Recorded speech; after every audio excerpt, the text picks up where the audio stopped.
Olá, irmãos e irmãs, muito bem-vindos a mais um momento de meditação do Santo Evangelho com o Padre Luciano de Almeida. Hoje, sábado, dia 16 de julho, dia de Nossa Senhora do Carmo. E eu quero mandar um abraço todo especial para os meus amigos na cidade do Prata, Minas Gerais, que hoje celebram sua padroeira, Nossa Senhora do Carmo, a Virgem Senhora do Carmo, padroeira daquela terra. E antes de passarmos para o Evangelho, eu quero te fazer um convite. Deixe o seu like no vídeo, por favor. Você assiste, você deixa o seu like, o YouTube distribui esse vídeo para mais gente e nós podemos, com esse trabalho de evangelização, chegar a mais e mais corações. Você também pode compartilhar o nosso vídeo. Então, por favor, não se esqueça de deixar o like, porque senão você está cometendo pecado mortal.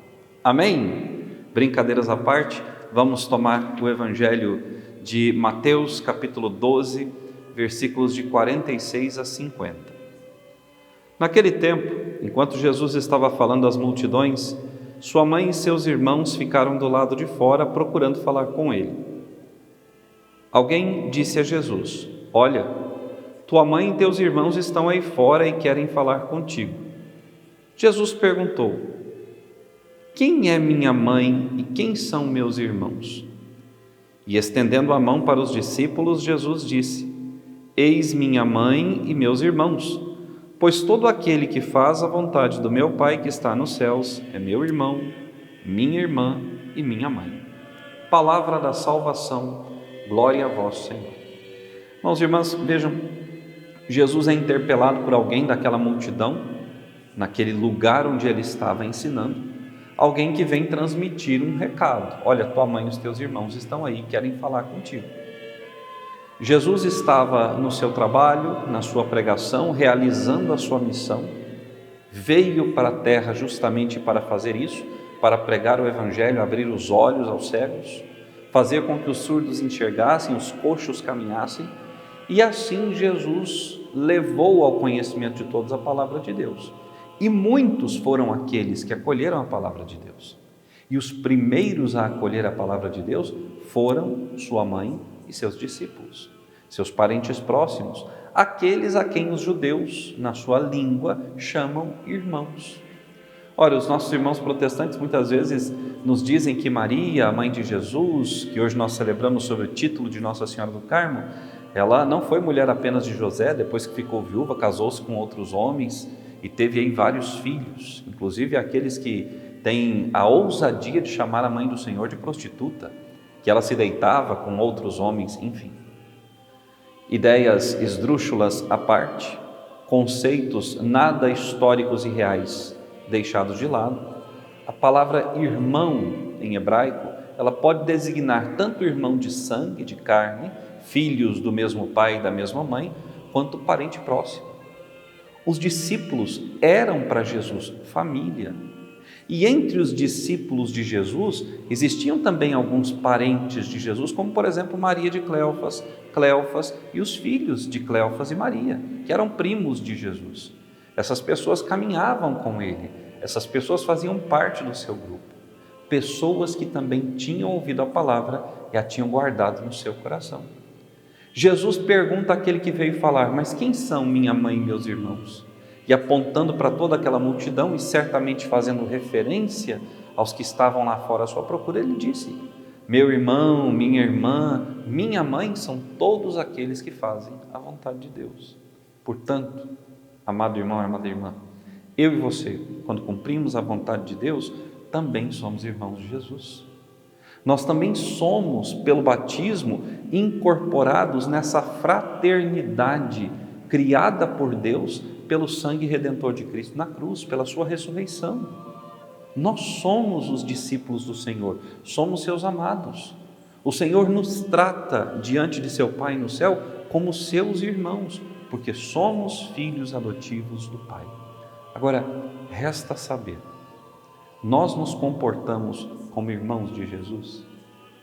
Ou seja, nós temos as mesmas atitudes, as mesmas palavras, pensamentos, temos os gestos característicos de Jesus, de misericórdia, de perdão, de amor, de fraternidade.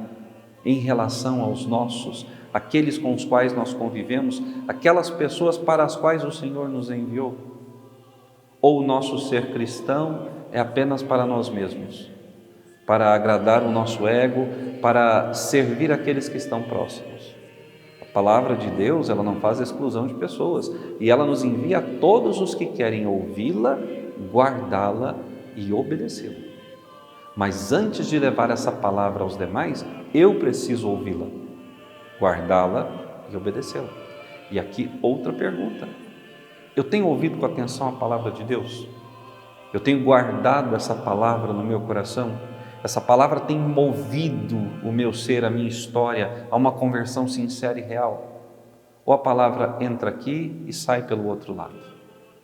Se eu tenho guardado essa palavra no coração, eu tenho obedecido ao que Deus me pede através dessa palavra? Porque de nada adianta ouvir a palavra, de nada adianta deixá-la cair no coração, se eu não moldo a minha vida segundo essa palavra e a vontade de Deus, obedecendo ao Senhor nessa sua santa vontade. Maria, que nós hoje celebramos sob o título de Nossa Senhora do Carmo, mais que ninguém obedeceu a Deus, porque guardou essa palavra que ouviu. Desde a sua mais tenra idade, Maria ouvia a palavra. Essa palavra que caía no seu coração cresceu e frutificou. E por quê?